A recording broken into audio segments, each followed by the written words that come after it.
Welcome back to another episode of Soul Hygiene, my brave and beautiful humans. We have our guest, Mr. Tony Alonso, again with us this month, continuing our series on the acronym CASTLE, which he is very good at explaining what that means. So I will let him do that. Last month, was it last? Yeah, it was last month. We talked a lot about self-awareness. Being self-aware of your emotions, of your thoughts, of your values, of your core values. So I think the next progression, I know we touched on it just a little bit, was self-management. Mhm. So we're going to kind of delve into that a little bit. I was one who, for years, struggled with self-management because of being in the abusive relationships. You kind of lead with your emotions and your feelings. So I think that's going to be a great topic since I'm kind of on the other side now and have been going through this healing journey for a while, to where I still have those emotions and feelings, but I'm very, very apt to be like, okay, stop. We have this boundary, or I pause and before I make a decision or before I speak, I practice the pause so that my emotions and feelings don't, make the decision for me, I guess. But Mhm. we're definitely gonna delve into that a little bit. And I'm gonna let Tony take over, just to give us a little rundown on what he deals with when it comes to self-management. Again, what castle means, and reintroduce himself in case we have any new listeners. So nice to have you Sure. again, my friend. I'm glad to be here. Thank you again for having me. Appreciate it. I guess I'll start with CASTLE first. So that's an acronym that stands for the Collaborative on Academic and Social Emotional Learning. And I'm a school social worker for those that don't know. So that whole organization is kind of my bread and butter. I am a social worker in Illinois, so we have actually developed our state standards around these five domains that I know we're going to continue diving into. So, as you mentioned last month, we went into self awareness, which is really kind of that first key thing to get just understanding your own emotions, your thoughts, your values, how they influence your behavior. Um, Really understanding how you're feeling in a given moment is kind of what I like to boil it down for at least my middle school students. You can't really manage your emotions if you don't know how you are feeling. Right. And then that brings us into that self management piece, which is what we're going to focus on today. And that is indeed the ability to manage your emotions, your thoughts, and behaviors effectively in different situations and to achieve goals and aspirations that you may have. And I like to look at this as a two-sided lens, as both a kind of reactive strategy. So, okay, now I'm really angry and frustrated and blah. What am I going to do to like manage myself? But also some proactive strategies, like what can I do in my day-to-day life, even if everything's going great and I just want to maintain that. So, like, what are those practices that I can do to keep myself on that path? Whether that's just coming up with a simple routine I follow every day. You've mentioned meditation in the past and some of your episodes and things like that. Those are all great things, and everyone's going to have their own thing to do. And, I've mentioned for me, like, I love going shooting every now and then because it makes me focus and really just makes me get out of my head. For me, if I don't do that every so often, like, I start feeling like I'm climbing the walls and stuff. It's like, all right, you got to go. This is the time to take a time out and go do some preventative maintenance for yourself. That's kind of the way I like to look at it. It's not good or bad or anything like that. It's just kind of stuff we got to do as humans. So yeah, that's kind of self management, like in a tiny little shell, and we'll crack that shell open and get into it for sure. I like that you said that it's not good or bad.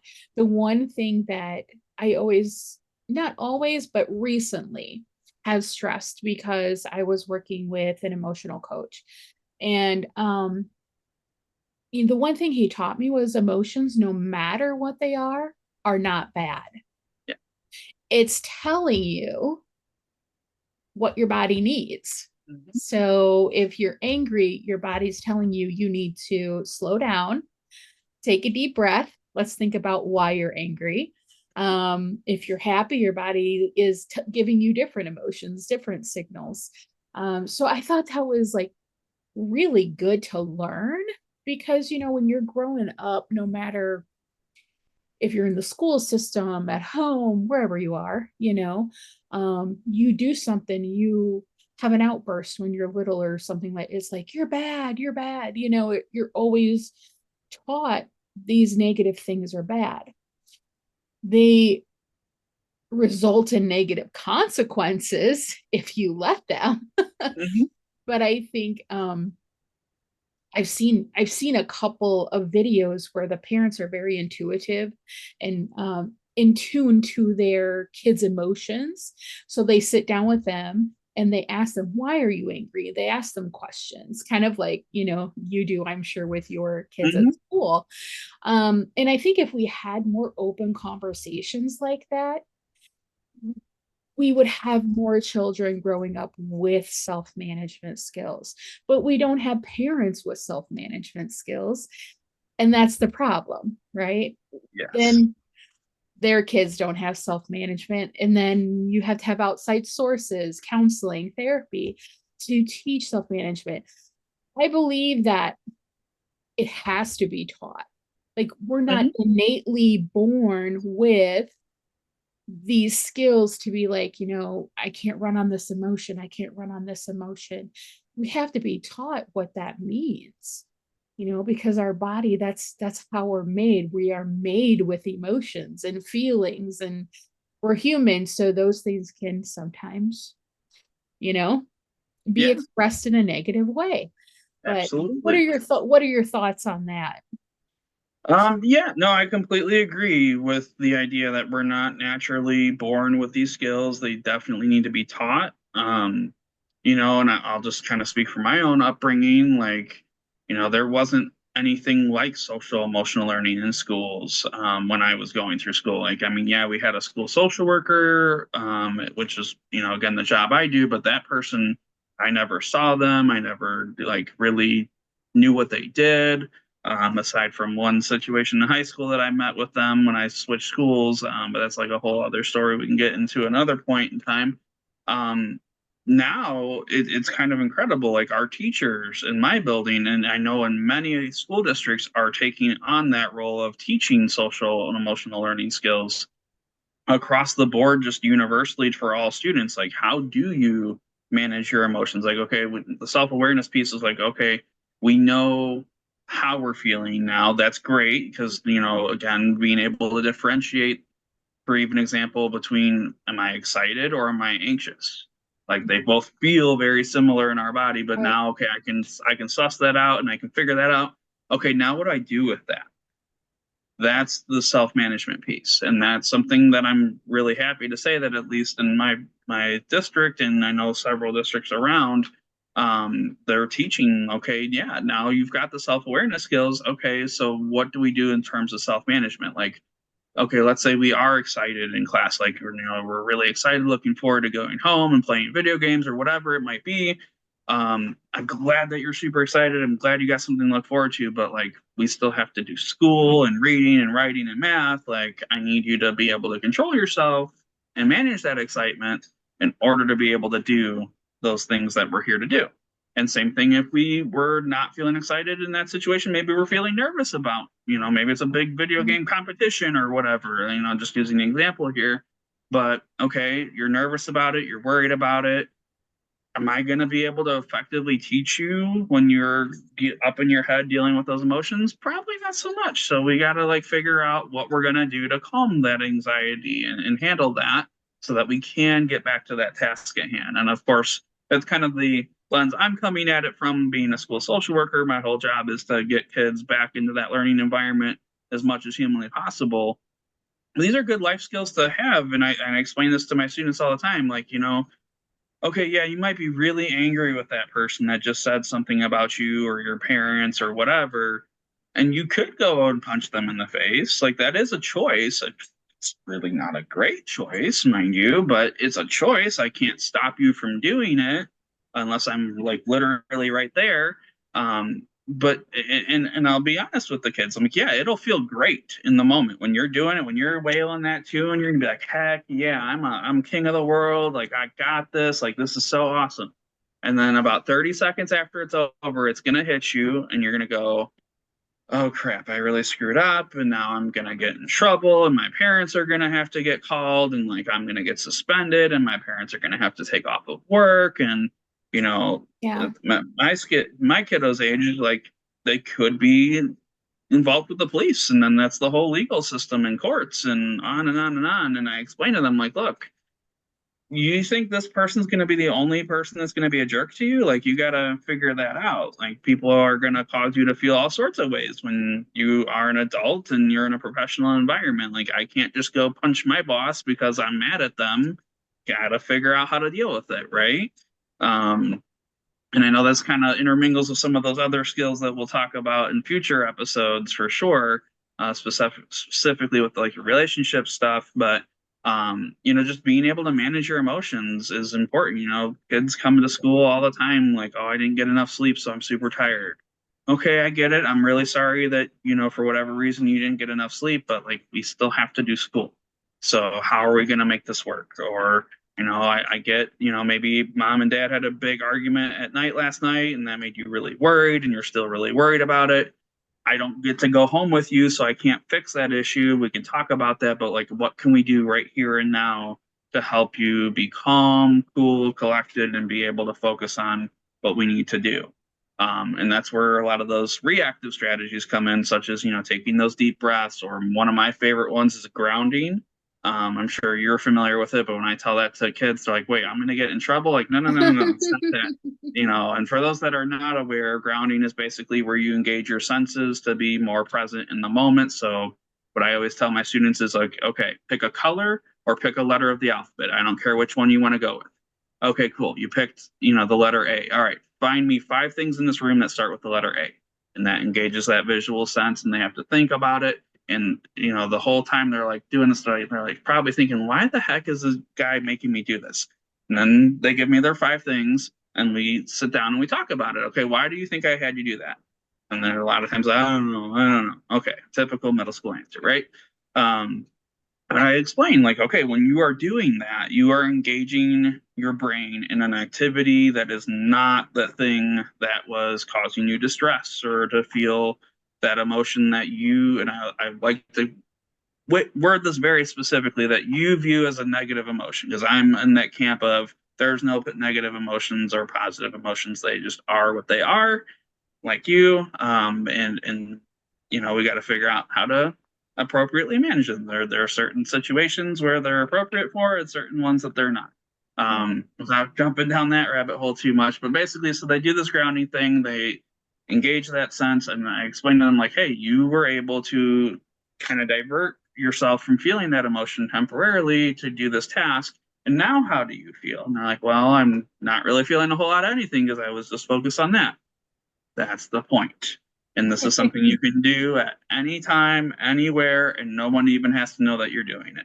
Same thing with the deep breathing. You know, I explain this to my kiddos too. Every time I mention it, I get, you know, all my middle school boys, I get the hardest eye rolls ever. Like, they are so good at it. I'm like, okay, I get it. You've been told this before. You think it's BS. I totally understand that. However, I explain this to them too. Like, when you are really upset or you're really frustrated or what have you, you go into that fight or flight mode and your heart rate starts beating like crazy, right? I'm like, so when is another time that your heart rate beats like crazy? And I think about it, I'm like, well, if you participate in sports after school or if you're doing gym the way you're supposed to be doing it, that is something that's going to happen, right? Your heart rate's going to be going and what have you.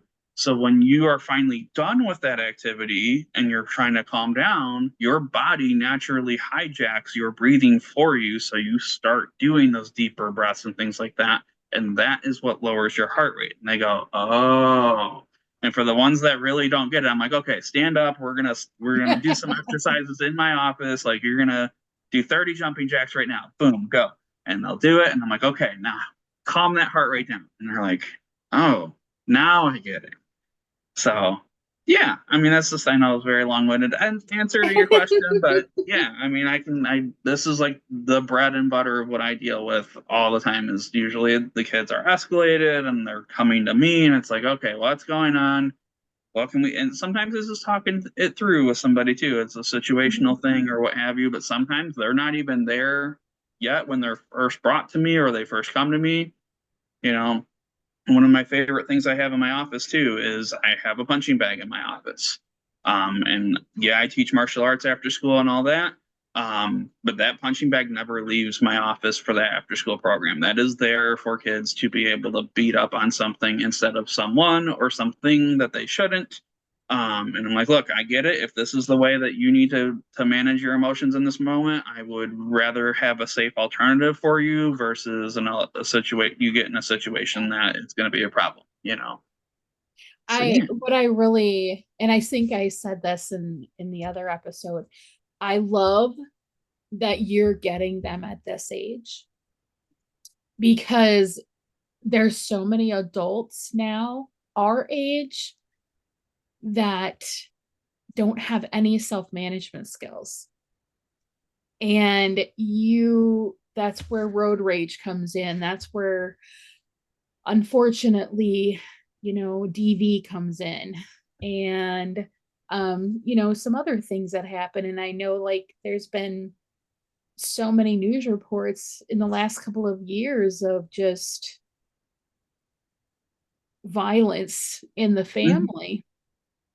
And I feel like if we could just catch the kids when they're young and teach them these skills, they'll grow to be productive adults and know how to manage their emotions, their feelings, their thoughts, their actions. um, I know we're going to be talking about relationships in the next episode, but just a little, just a little caveat. I had to learn self management because I went from being a um, essayed. I guess Mhm. we use acronyms so YouTube doesn't bother us too much. um, when I was 19 to being in abusive relationships for 25 years. So I went from being at home right into relationships, right into marriage. So I did not learn that process or those self-management skills, those boundaries before I jumped into a relationship and a marriage. So to learn those skills after all those years, it was hard work. Five Oh years yeah. I've been going at it, you know, and Yeah. every day I still learn something. So, I mean, I know that's going to be another episode, but it's going to be a very good episode because I think a lot of adults need to hear that most of the time when you have an emotion or a feeling or those butterflies, those are not telling you, go ahead, you're in love. This is the person that you should be with. Those are just emotions and feelings that your body is experiencing. And unless we have boundaries, unless we have self management, there's no way to tell Right. because people confuse those emotions and feelings with something real. Hmm. So I'm excited to when we talk next month to really delve into that. And I think it's a good topic to have around Thanksgiving because around Thanksgiving you're thankful for your family, you're thankful for the things that you have in your life, and having self-management can provide a lot of clarity Hmm. and even give you more gratitude and thankfulness for the things that are around you instead of just emotional feelings and thoughts. So Yeah. No, absolutely. For sure. yeah. So I think that was just a little, we'll talk about that next month. Yeah, a little sneak peek for sure. For But sure. I There's some know that prerequisite things yeah. that come to that too, for sure. We'll get into all of it though. November might be a little longer episode. That's fine. Yeah, it might be. I know the other self-management when it comes to that, especially with our children, is social media. And it may be a little bit of an oxymoron since most of my stuff's on social media, but I'm also an adult. Yeah, yep, yep. But even as an adult, I had to learn self-management. You get that, what do they call it? Is it serotonin or cortisol boost? When you, I think It's probably serotonin is what I'm, I'm I'm thinking. thinking that's what it is. But, I'm sure people will let me know if I'm wrong or right. But, when you're watching something and it just gives you that excitement, you want to just keep watching, keep watching. And pretty soon, like you've wasted 2 hours of your life Yep. watching stupid things. Yep, Make no absolutely. sense, will not change your life, do Yep. not enhance your life. Um, and I feel like if we could teach our children social media boundaries, that is another self-management skill that needs to be had in this day and age. Oh, absolutely. I Yeah. totally 100% agree. I think social media is probably one of the most detrimental things to our children's mental health. It's not the only factor by far, but if we removed that like from existence for anyone under the age of 18, we'd be looking at a whole different world. There would not be as much of a Yeah. need for people in my profession, and I'd be totally okay with that, honestly. Like I would much rather live in a world where I was not need like my profession was not needed Yeah. for sure. Like, and I always tell my students too, like I am trying to work myself out of a job. However, there continues to be more and more of you that need assistance in these areas, which I'm here for. That's what I'm here for and willing to do. But absolutely, social media is a huge, huge issue with both again kind of spilling into relationships, but even just the self management, like you said. I mean, doom scrolling is a thing, right? Like that is a thing that people have started to talk about, which is great. And our kids have been doing it for years and years and years. Pick your drug of choice, Instagram, Snapchat, Space. None of the kids use Facebook anymore, but you know what I mean. That Yeah. might be the drug of choice for their parents, and they're getting that modeled to them by their parents too. Like, I Right. can't even tell you, and this is so sad to me. Like, my parents did not like smartphones at all when they first came out. They're like, I'm just gonna keep my flip phone, blah blah blah blah. And I have a smartphone because I have a smart house. Like I love the technology and leveraging it. And I live on my own, so like being able to automate lights and do certain things is all great and good. But when we go out to dinner, like me and my parents go out to dinner, it's sad to me that both of them are on their phones and I'm the one that has it in their pocket. Like that's kind of crazy to me. And my mom doesn't even use social media, but she's just on her phone playing a little game of solitaire Yeah. or whatever. And I'm like, okay, we're here having a family dinner. Like we can't just put the phones down and talk. Like, Yeah. is that such a foreign thing? Even if that happens some of the time, and it kind of blows my mind with that. I, I'm trying to teach my mom how to text. My dad wants nothing to do with it. My dad wants nothing to do with it. Okay. Hmm. I just got my mom a smartphone last year. I'm telling on her a little bit, but it's okay. They have never been technology minded. We were never technology minded. I didn't get my first phone till I had kids and I was, obviously cell phones haven't been around for ages. I grew up Hmm. in the 80s and early 90s where you didn't have cell phones. And I can look back and be like, wow, I used to go outside and play softball all the time. I was a volleyball player. I loved sports. I was a weightlifter in high school. Like I was active and Yeah. I I'm blessed that I grew up in that time. But back to my sweet sweet old mom. She's 72 and I can tell her 10 times how to text Mhm. and she does not. It I'm is trying now. she I think in her head she just does not want to. And the Hmm. only reason I got her one was because I have brothers that live in Kentucky and Michigan. So they send pictures and they'll call, Hmm. they want to be able to keep in touch. And they still have a house phone Yep. and they will talk on that house phone all day long. Mhm. But She will never pick up her cell phone. So I think it's cute because they just have never conformed to Right. what society says, oh, you should have a smartphone. They're like, okay, we have YouTube, we watch YouTube and we talk on our house phone. You Hmm. know, so I think it's cute. But technology, I love technology too. Hmm.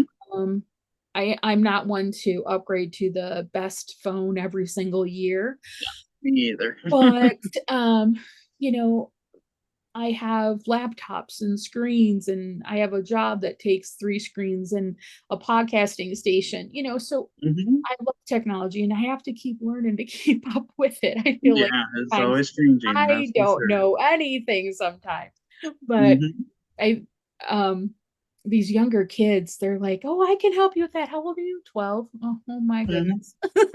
Yeah. Oh They yeah. know more than I do. But that's the Hmm. other thing. I mean, I wish that kids did not know so much about social media. The times I have seen videos where, this young child, 10 years old, their life is gone Hmm. because they were bullied on Yeah. social media. Yeah. Um, that breaks my heart. Absolutely. It's Absolutely. like, where are the parents? Where is this self-management being taught to our children? You know, being being a bully. They have Yeah. no self-management, obviously. Yeah. But ending your life over it, they obviously weren't taught how to use those emotions for good.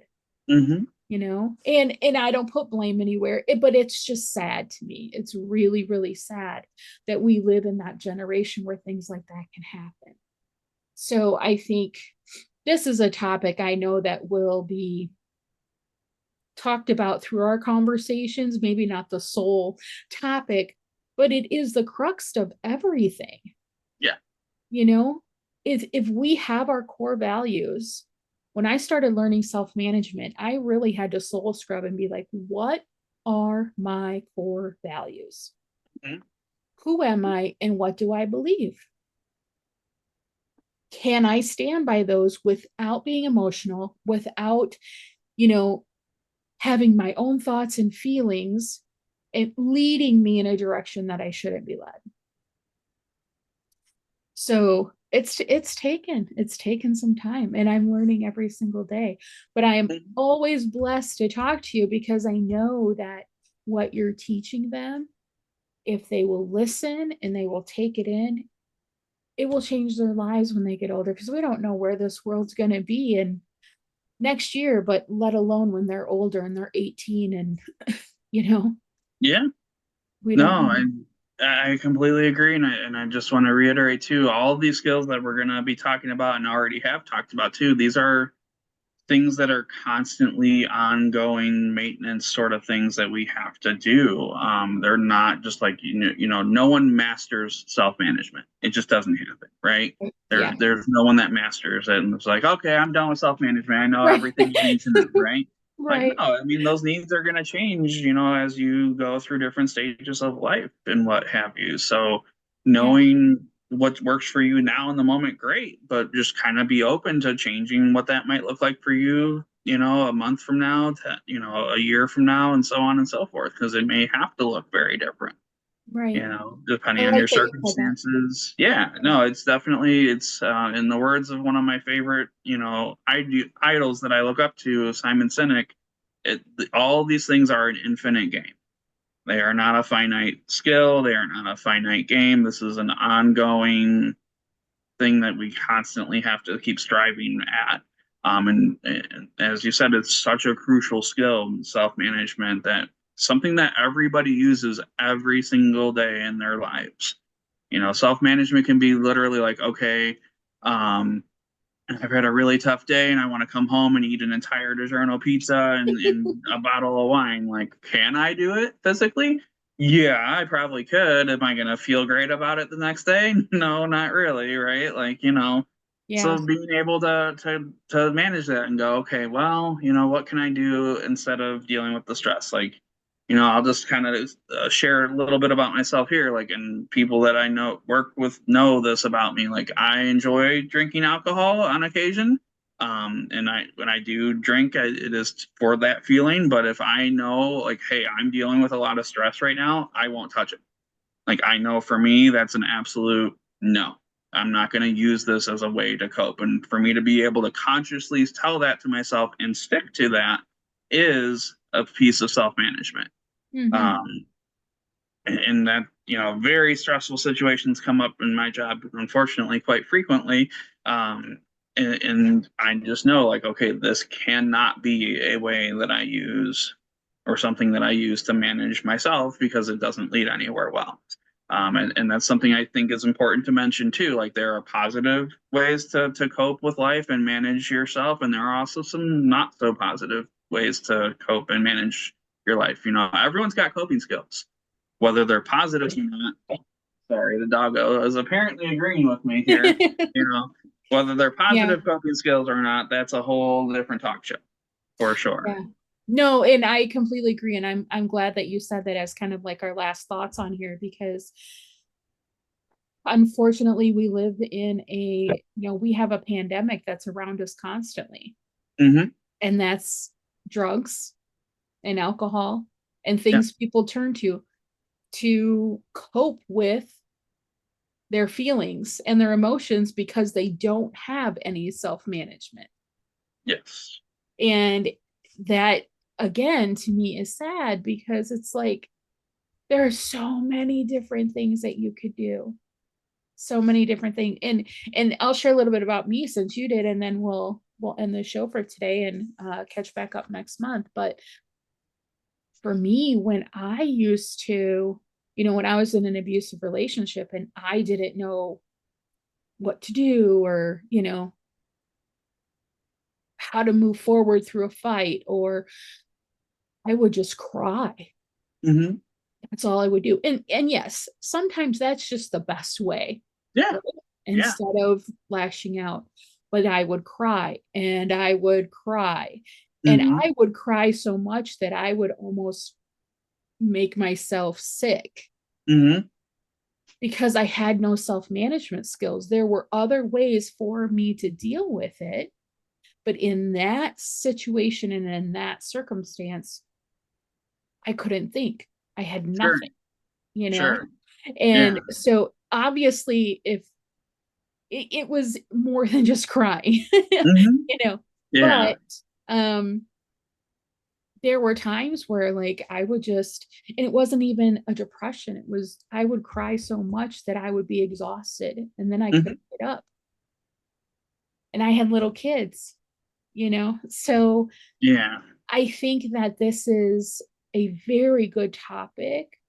I think that more people need to understand what boundaries are, what self management truly is.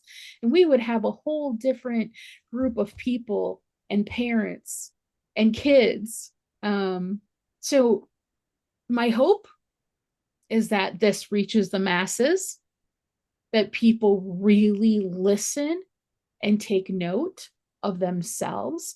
Accountability, I think I posted it, and I'll end with this. I posted in the Facebook group today.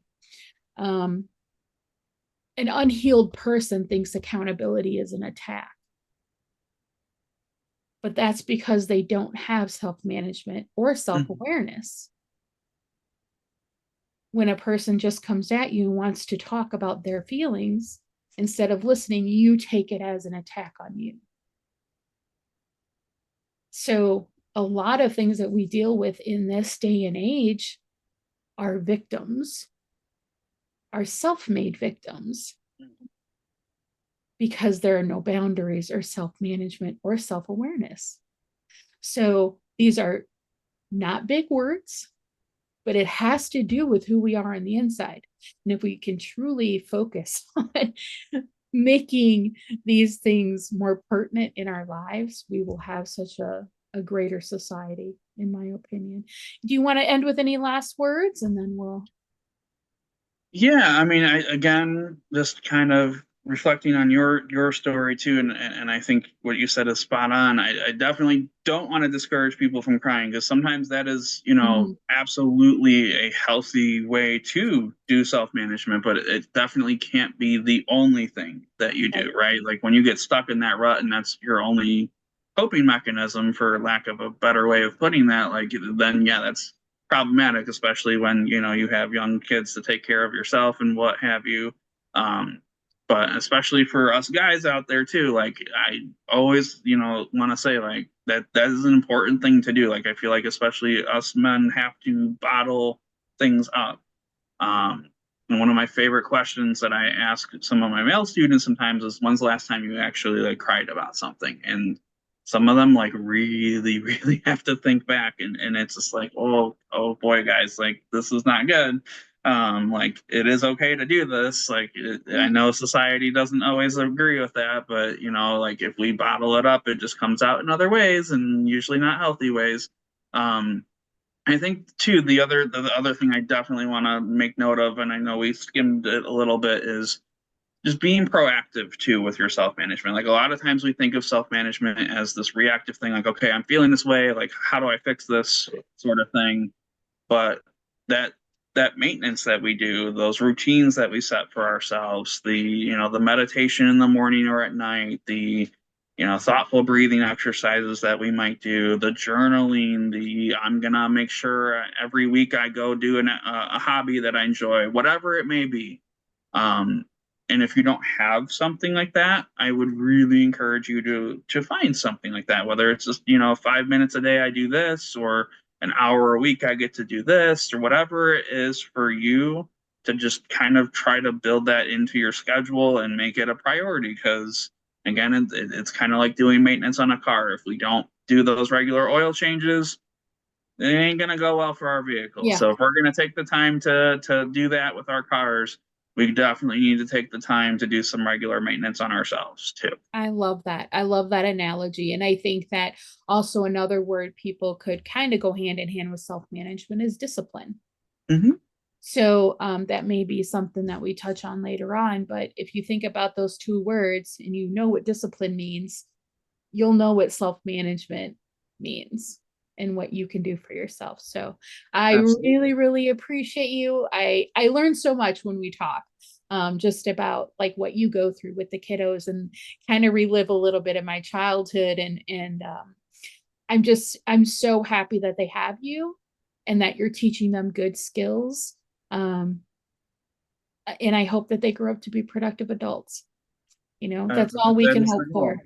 Yeah, That is for indeed the sure. goal. That's why I get up and do what I do every day, right? Yeah, We want to make a better society than we currently have, and the future is our kids. So, yeah, we got to pour into them everything that we want them to be, and hope for the yep. best. Amen. Well, thank you so much again for joining us. We will post Mr. Tony's information. He did give us that last time, so we'll make sure it's in the bio. In case anyone has questions, he's more than happy to, you know, touch on some things or help however he can. Yep.